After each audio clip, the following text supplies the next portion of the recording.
Hello my dear மக்களே, நான் உங்க சகி. இது உங்க தியேட்டர். படத்துக்குள்ள போறதுக்கு முன்னாடி எனக்கு உங்ககிட்ட கேள்வி கேட்கணும். உங்களுக்கு லைஃப்லயே பிடிச்ச கட்டம்னா எதை சொல்வீங்க? ஸ்கூல் டேஸா, காலேஜ் டேஸா? கமெண்ட்ஸ்ல சொல்லுங்க. ஏன் கேட்கறேன்னு படத்தை பார்த்தாலே உங்களுக்கு தெரியும். நம்ம படத்தோட ஸ்டார்டிங் சீன்ல வெரோனிகான்னு ஒரு பொண்ணை காட்டுறாங்க. அவளுக்கு 14 வயசு. இவ தான் நம்ம படத்தோட ஹீரோயின். ஒரு ஹை ஸ்கூல் ஸ்டூடெண்டா இருக்கா. வெரோனிகாவோட அம்மா அப்பா வெரோனிகா நினைச்சு ரொம்ப கவலைப்படுறாங்க. ஏன்னா ரொம்ப லோ மார்க்ஸ் எடுக்கிறா, ரொம்ப ஆட்டிடியூட் காட்டுற மாதிரி இருக்கு. ஸ்கூல் ஸ்டூடெண்ட்ஸ், அவ ஃப்ரெண்ட்ஸ் கிட்ட யார்கிட்டயுமே அவளோட நடவடிக்கையே சரியில்லை அப்படின்னு ரொம்பவே கவலையா இருக்காங்க. ஆனா நம்ம வெரோனிகா ஒரு வருஷத்துக்கு முன்னாடி இப்படி கிடையாது. அப்படியே ஆப்போசிட்டா நல்லா படிக்கிற பொண்ணு, டிசிப்ளின் அப்படி இருந்த பொண்ணு இப்போ ரொம்ப ஆட்டிடியூடா இருக்கிற மாதிரி அவங்க பேரண்ட்ஸ்க்கு கவலையா இருக்கு. இவ ஆளே மாறி போன மாதிரி அவங்க நினைக்கிறாங்க. அதுக்கு என்ன காரணம் அப்படின்னா, சம்மர் லீவுக்கு எல்லாருமே ஊருக்கு போறது வழக்கம் தானே. அந்த மாதிரி நம்ம வெரோனிகாவும் போயிருக்கா. போன இடத்துல அவ என்ன கத்துக்கிட்டான்னா, இயற்கை பேரழிவுகள் எல்லாம் பார்த்து அந்த குளோபலைசேஷன், மரம் வெட்டுறது இதெல்லாமே பார்த்து அவ மனசு ரொம்ப பாதிச்சு அவ வீகனாவே மாறிட்டானா பாத்துக்கோங்க. வீகன்னா உங்களுக்கு தெரியும் நினைக்கிறேன். விலங்குகளை கஷ்டப்படுத்தி வர்ற எந்த உணவோ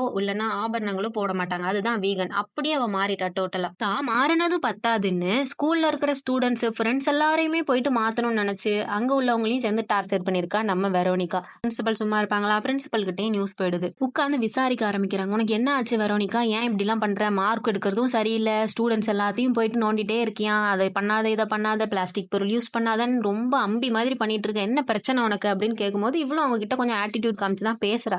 ஆனா அதுக்கப்புறம் அவங்க உன்னை சஸ்பெண்ட் பண்ணிடுவேன்னு சொல்லவும் நம்ம வெரோனிகாவும் மன்னிப்பு கேட்கறா. அதெல்லாம் இல்லம்மா, அதெல்லாம் நீ முதலே பண்ணிருக்கணும், இப்ப அதெல்லாம் ரொம்ப நாளாயிடுச்சு, உன்னை சஸ்பெண்ட் பண்றோம் அப்படின்னு வீட்டுக்கு அனுப்பிச்சு விட்டுறாங்க. வீட்டுக்கு வந்து அம்மாவும் அப்பாவும் புலம்பி தள்ளுறாங்க. நம்ம வெரோனிகாவா என்ன பண்றது, நல்லது தானே நம்ம நினைக்கிறோம், ஏன் இப்படி எல்லாம் பண்றாங்க அப்படின்னு அவளுக்கு தோணுது. அவளோட ஏஜ் அந்த மாதிரி. வெரோனிகாவை வேற ஒரு ஸ்கூல்ல மாத்தலாம் அப்படின்னு அவங்க அம்மா அப்பா முடிவு பண்ணி அந்த ஸ்கூலை பத்தின ஒரு கார்டையும் அவகிட்ட கொடுக்குறாங்க. என்னாலலாம் ஒத்தையில போக முடியாது அப்படின்னு வெரோனிகா அடம் பிடிக்க, நீ ஏன் கண்ணு ஒத்தையில போகணும், வா குடும்பத்தோட போலான்னு கார்ல அவளையும் தூக்கி போட்டு கிளம்பிடுறாங்க. அங்க போனா அந்த பிரின்சிபலை நமக்கு இப்ப காட்டுறாங்க. அந்த பிரின்சிபல் என்ன சொல்றாங்க அப்படின்னா, இங்க வரப்ப எல்லா பொண்ணும் உங்க பொண்ணு மாதிரி தான் இருக்கும், நீங்க ஒன்னும் கவலைப்படாதீங்க, இதெல்லாம் ஒரு பெரிய பிரச்சனையே இல்ல, நீங்க அடுத்த டைம் வரும்போது டிசிப்ளினுக்கு இன்னொரு பேரே வெரோனிகான்னு மாத்திடுறேன் அப்படின்னு ப்ராமிஸ் எல்லாம் பண்ண ஆரம்பிச்சிடுறாங்க. அப்பதான் நம்ம வெரோவோட அம்மா ஒன்னு நோட் பண்றாங்க. அங்க இருக்கிற பொண்ணுங்களோட ஹேர் கட் எல்லாமே ஒரே மாதிரி இருக்கு, யூனிஃபார்ம் ஒரே மாதிரி இருக்கும், ஓகே ஹேர் கட் ஏன் மேம் ஒரே மாதிரி பண்ணிருக்கீங்க அப்படின்னு பிரின்சிபல் கிட்ட கேட்கும்போது, அதுதான் டிசிப்ளினோட ஹேர் கட்டே, அதுதான், அது பண்ணாதான் அவங்க எல்லாம் ஒழுங்கா இருப்பாங்க, பாக்குறதுக்கும் நீட்டா இருக்குல்ல எல்லாருக்கும், அதனால ஒரே ஹேர் கட் அப்படின்னு சொல்லி சமாளிச்சிடுறாங்க. நம்ம வெரோனிகா பாக்குற பார்வையை பாருங்க,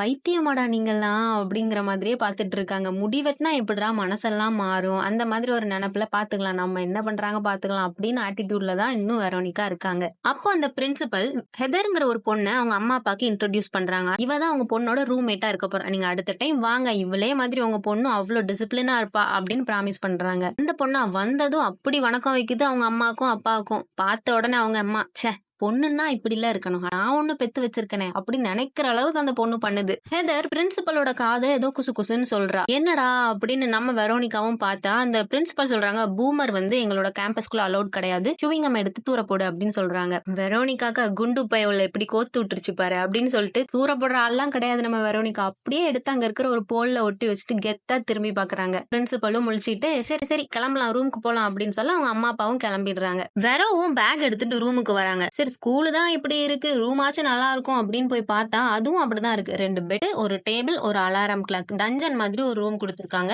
இவ்வளவு சரி என்ன பண்றது, வந்தாச்சு அப்படின்னு பேக் எல்லாமே எடுத்து வச்சிட்டு இருக்கா. அப்பதான் அந்த பொண்ணு கிட்ட கேக்குறா, ஐய் நீ என்ன எதுக்கு போட்டு கொடுத்த, ஒரு பூமர் சாப்பிட்டது குத்தமா அப்படின்னு கேட்கும்போது, இல்ல இல்ல இங்க ரூல்ஸ் ரூல் எல்லாமே நாங்க ஒரு கோடு போட்டு தான் வாழ்ந்துட்டு இருக்கோம், நல்லா போட்ட கோடு அப்படின்னு நம்ம வேறவும் பாக்குறா. சரி போர் அடிக்குதே அப்படின்னு MP3 பிளேயரை ஆன் பண்ண போனா அந்த பொண்ணு அப்படியே சந்திரமுகி மாதிரி மாறிடுவாளாம். யாரு கேட்டு நீ இதை ஆன் பண்ற, இங்கெல்லாம் அந்த மாதிரி பாட்டெல்லாம் கேட்க கூடாது அப்படின்னு சொல்லி கத்த ஆரம்பிச்சிடுறா. சரி சரி சரிம்மா விடு, இது ஒண்ணுதான் குறைச்சால் இப்ப இதுவும் போச்சா அப்படின்னு சொல்லிட்டு படுக்க போயிடுறா. ஷார்ப்பா உன்னை 5 மணிக்கு எழுப்பி விடுவேன் அப்படின்னு சொல்றா அந்த பொண்ணு. இது வேறையா அப்பா அப்படின்னு சொல்லி படுத்தா கரெக்டா 5 மணிக்கு அந்த பொண்ணு எழுப்பி விட்டுடுறா. ஏமா உன்னால மட்டும் எப்படிமா இப்படி இருக்க முடியுது அப்படின்னு கேட்டா, உனக்கு இன்னும் ஹேர் கட் பண்ணல, பண்ணா நீயும் இப்படி ஆயிருவ அப்படின்னு. என்ன இதுங்கெல்லாம் ஹேர் கட் எப்ப பார்த்தாலும் ஹேர் கட்டை பத்தியே பேசுது அப்படின்னு வெரோனிகாவும் ஹாஸ்டல்ல உள்ள இந்த சாப்பிடுற இடத்துக்கு கிளம்புறா. அங்க போய் பார்த்தா அதை விட கொடுமைங்க, எல்லாம் ரோபோட் மாதிரி உட்காந்து சாப்பிட்டுட்டு இருக்கு. சரி போய் தொலைங்க. நீங்க எல்லாமே மந்திரிச்சு விட்ட மாதிரியே திரியிறீங்க. சாப்பிடவாச்சும் போலாம் அப்படின்னு போனா, நம்ம வெரோனிகா தான் வீகன் ஆச்சே. வெஜிடேரியன் தானே சாப்பிடுவா. அங்க போயிட்டு வெஜிடேரியன் அப்படின்னு கேட்க, எம்மா அதெல்லாம் கிடைக்காதும்மா. ஒன்லி நான் வெஜிடேரியன் அப்படின்னு சொல்ல மூட் அவுட் ஆயிடுது வெரோனிகாக்கு. இதுவும் போச்சா ச்சே அப்படின்னு ஆயிடுது. உடனே கிளாஸ் ஸ்டார்ட் பண்றாங்க. அங்க போய் உட்கார்ந்துருக்கான். அங்க போனாலும் இதே தான் கொடுமை. ஒரு குழந்தைன்னா எப்படி இருக்கணும், பேரண்ட்ஸுக்கு எப்படி கீழ்ப்படிஞ்சு நடக்கணும், அந்த காலத்துல குழந்தைங்கலாம் எப்படி இருந்தாங்க, பேச்ச மீறினா அவங்களுக்கு என்ன பனிஷ்மெண்ட் குடுப்பாங்கன்னு பிளா பிளா பிளான்னு ஒரே இதே அறுவையான கிளாஸ். போர் அடிக்குது வெரோக்கு. வெரோ உடனே சொல்றாங்க, குழந்தைங்கன்னா எப்படி இருக்கணுமோ அப்படித்தான் இருக்கணும். சேட்டை பண்ணணும், ஜாலியா இருக்கணும், கருத்து சொல்லணும், இப்படிதான் இருக்கணும். நீங்க என்ன வித்தியாசமா கிளாஸ் எடுக்கிறீங்க அப்படின்னு. அதுக்கு அந்த டீச்சரும் அதே தான் சொல்றாரு. உனக்கு இன்னும் ஹேர் கட் பண்ணல, நீ புதுசா வந்திருக்க, உனக்கு ஃபர்ஸ்ட் டே, அதனாலதான் உனக்கு இப்படி இருக்கு அப்படின்னு சொல்ல நம்ம வெரோனிகாக்கா காண்டாயிடுது. என்ன எப்ப பார்த்தாலும் ஹேர் கட்டுன்னே சொல்லிட்டு இருக்காங்க அப்படின்னு. அதே மாதிரி பிரின்சிபலும் கூப்பிட்டு விடுறாங்க வெரோனிகாவை. அங்க போனா வலுவலுன்னு மண்டை வச்சுட்டு வராருல, இவருதான் முடி வெட்ட வந்திருக்காரு அங்கிளாம். சாதாரணமா ஒரு இடத்துக்கு முடி வெட்ட போனா என்ன பண்ணுவாங்க, உட்காருங்க, உங்களுக்கு என்ன மாடல் கட் பண்ணணும் இந்த மாதிரி கேட்டு பாத்துக்கீங்க. உங்க வயசு என்ன, உங்க மண்டை சைஸ் என்ன அப்படிலாம் பார்த்தா அவங்களுக்கு விசித்திரமா தானே இருக்கும். அதே மாதிரிதான் வெரோனிகாக்கும் இருக்கு. அவரு டேப் எல்லாம் வச்சு அளக்குறாரு. இதெல்லாம் கேட்டதும் பார்த்ததும் நம்ம வெரோனிகாக்கு பிடிக்கவே இல்ல. அவள் டென்ஷன் ஆக ஆரம்பிக்கிறா. அவரா என்கிட்ட இப்போதைக்கு அப்பாயின்மெண்ட் இல்ல, ஒரு 2 நாள் கழிச்சு நான் வந்து வெட்டி விடுறேன் அப்படின்லாம் சீனை போட்டு போறாரு. அந்த பிரின்சிபலும் சீக்கிரம் வந்து பண்ணி கொடுங்க அப்படின்னு சொல்றாங்க. மண்டையில முடிதான் இல்லன்னு நினைச்சோம், மூளையும் இல்லையே இவனுக்கு அப்படின்னு சொல்லிட்டு நம்ம வேறவும் அன்னைக்கு ரூமுக்கு போயிடுறாங்க. அன்னைக்கு போன அவங்களுக்கு அங்க இருக்க இஷ்டமே இல்லாம இன்னைக்கு எப்படியாச்சும் எஸ்கேப் ஆயிடலாம் அப்படின்னு சொல்லி எஸ்கேப் ஆக ட்ரை பண்ணும்போது ஒருத்தவங்க வந்து அவங்கள தடுக்கிறாங்க. இவங்க பேர் தான் கிளார். ஓய் எங்க போற, எஸ்கேப்பா? வாய்ப்பே கிடையாது. எலக்ட்ரிக் ஷாக் கொடுத்து மேல போய் சேர்ந்துருவேன் எலி மாதிரி. எலக்ட்ரிக் ஷாக்கா? ஆமா இதெல்லாம் அங்க இருக்கா? அது ஏன் கேக்குற, வெளியே காட்ஸே நிக்கிறாங்க, புடிச்சிட்டு வந்து உள்ள போட்டுருவாங்க, உள்ளவா பேசாம அப்படின்னு அவங்க ரூமுக்கு கூட்டு போறாங்க. அங்க போனா 2 பொண்ணோட பிக்சர் காட்டுறாங்க. இவங்க 2 பேருமே என் ஃப்ரெண்ட்ஸ் தான் தெரியுமா, அங்கேருந்து எஸ்கேப் ஆகலான்னு பார்த்தாங்க, எங்க போனாங்கன்னே தெரியலப்பா அப்படின்னு சொல்லவும், நீ மட்டும் எப்படி நார்மலா இருக்க, அவங்க எல்லாம் ஒரு மாதிரி கலண்ட மாதிரி அலையறாங்க அப்படின்னு கேட்கும்போது, நான் உன்னை ஒரு இடத்துக்கு கூட்டு போறேன் வா அப்படின்னு கூட்டு போறேன். அங்க போனா பெரிய செட்டப் மாதிரி இருக்கு. அப்ப நம்ம வெரோ கேக்குறா, என்னாச்சு இந்த பார்பர்லாம் அங்க நிக்கிறான் அப்படின்னு, நீ வேணா நடக்கிறத பாரு அப்படின்னு சொல்றா கிளாரும். அங்க ஒரு பொண்ணு உட்கார்ந்துட்டு இருக்கா. அவ்வளவு அடமெண்டா அடம் பிடிச்சு கத்திக்கிட்டே இருக்கா. ஆனா அவ தலையில ஒரு ஹெல்மெட் மாதிரி ஒண்ணு அந்த பார்பர் கவுத்துறாரு. கவுத்துனதும் ஆட்டோமேட்டிக்கா அதுவே ஹேர் கட் பண்ணுது. கட் பண்ணி முடிச்சதும் அந்த பொண்ணு அப்படியே அமைதியா ரிசப்ஷன்ல இருக்கிற பொம்மை மாதிரி பேசிட்டு இருக்கா காமா. வெரோக்கா அள்ள விட்டுருச்சு. என்னப்பா நடக்குதுங்க, எனக்கு ஒண்ணுமே புரியல, கண்ணை கட்டி காட்டுல விட்ட மாதிரி இருக்கு, நீ மட்டும் எப்படி இப்படி இருக்க அப்படின்னு கேட்கும்போது, எனக்கு ஒரு ஆக்சிடென்ட் ஆச்சுப்பா சின்ன வயசுல, அப்போ தலையில ஒரு பிளேட் வச்சிருக்காங்க, மேபி அதனால கூட எனக்கு இவங்க பண்றது எதுவும் ஆகாம நான் நார்மலாவே இருக்கேன்னு நினைக்கிறேன். அப்புறம் நான் ஏன் எஸ்கேப் ஆகாம இருக்காமன்னு யோசிக்கிறியா, என் தங்கச்சி ஒருத்திங்க இருக்கா, அவ ஆட்டோமேட்டிக்காவே அப்படியே மாறிட்டா அவங்க நினைச்ச மாதிரி, அவளை நான் கூட்டு போனோம் அப்படின்னா எனக்கு சரியான ஒரு சந்தர்ப்பத்துக்காக தான் நான் வெயிட் பண்ணிட்டு இருக்கேன் அப்படின்னு கிளாரும் சொல்றா. இப்போ நம்ம வெரோக்கு என்ன தோணுதுன்னா, நம்ம மட்டும் இங்க இருந்து எஸ்கேப் ஆக கூடாது, இங்க இருக்கிற எல்லா பொண்ணுமே பாவம் தான், அவங்களையும் கூப்பிட்டு எஸ்கேப் ஆகணும் அப்படின்னு நினைக்கிறா. அடுத்த நாள் வெரோனிகா ஒரு இடத்துல நின்னு விசில் பண்ணிட்டு இருக்கா எல்லா பொண்ணுங்க முன்னாடியும். பிரின்சிபல் ஆகா இவ மத்த பொண்ணுங்களையும் மாத்திருவா புள்ளைவ, அடங்க மாட்டேங்கிறாள், இவளுக்கு இன்னைக்கே ஒரு பாயாசத்தை போட்டுற வேண்டியதுதான் அப்படின்னு சொல்லிட்டு நம்மளோட வெரோ கிட்ட போயிட்டு, உனக்கு இன்னைக்கு ஈவினிங்கே ஹேர் கட் அப்படின்னு சொல்லிடுறாங்க.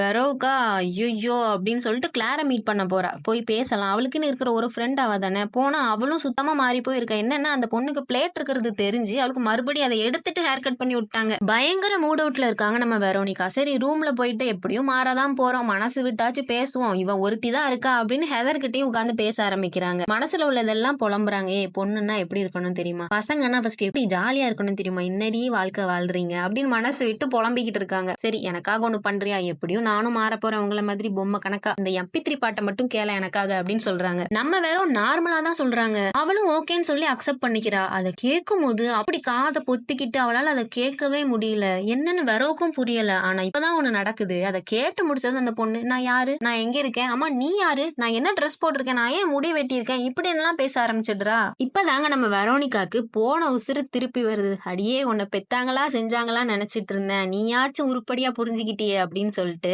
எல்லாமே எக்ஸ்பிளைன் பண்ண ஆரம்பிக்கிறாங்க அந்த பொண்ணு கிட்ட. அவளுமே புரிஞ்சுக்கிறா. இப்போ நம்ம வெரோ என்ன பண்றாங்கன்னா, வாண்டடா போயிட்டு பிரின்சியை மீட் பண்றாங்க. சும்மா இல்லங்க, இரிட்டேட் பண்ணிட்டே இருக்காங்க. சீக்கிரம் வாங்க முடி வெட்டுங்க, ஈவினிங் வெட்டுறேன், நீங்களை இன்னும் வெட்டவே இல்லையே அப்படிலாம் இரிட்டேட் பண்ணிட்டே இருக்காங்க. டென்ஷன் ஆன பிரின்சி கையை பிடிச்சிட்டு, உனக்கு என்ன முடி தானே வெட்டணும் வா அப்படின்னு கூட்டிட்டு போறாங்க. போகும்பொழுது விண்டோல இருந்து ஹெதர் எட்டி பார்க்க நம்ம வெரோவா கையாலே சிக்னல் கொடுக்குறாங்க. ஹெதர் அங்க பிரின்சிபல் ரூம்ல இருந்து அந்த பாட்டை சவுண்டா மைக்ல எல்லா பொண்ணுங்களும் கேட்கிற மாதிரி போட, எல்லாருமே பித்து பிடிச்ச மாதிரி இருந்ததுல இருந்து தெளிஞ்சு அவங்களோட நிலையை உணர்ந்துகிட்டு எஸ்கேப் ஆகுறாங்க. அவ்வளவுதான் ஃப்ரெண்ட்ஸ், படம் முடிஞ்சிருச்சு. எப்படி படம் வித்தியாசமா இருந்ததா? இனிமே யாராச்சும் ஹேர் கட் பண்ண போனா கேர்ஃபுல்லா இருங்க. என்ன இது மாதிரி வித்தியாசமான படம் பார்க்கணும்னா இது உங்க தியேட்டரை சப்ஸ்கிரைப் பண்ணிக்கோங்க. Bye from Sakhi. Take care மக்களே.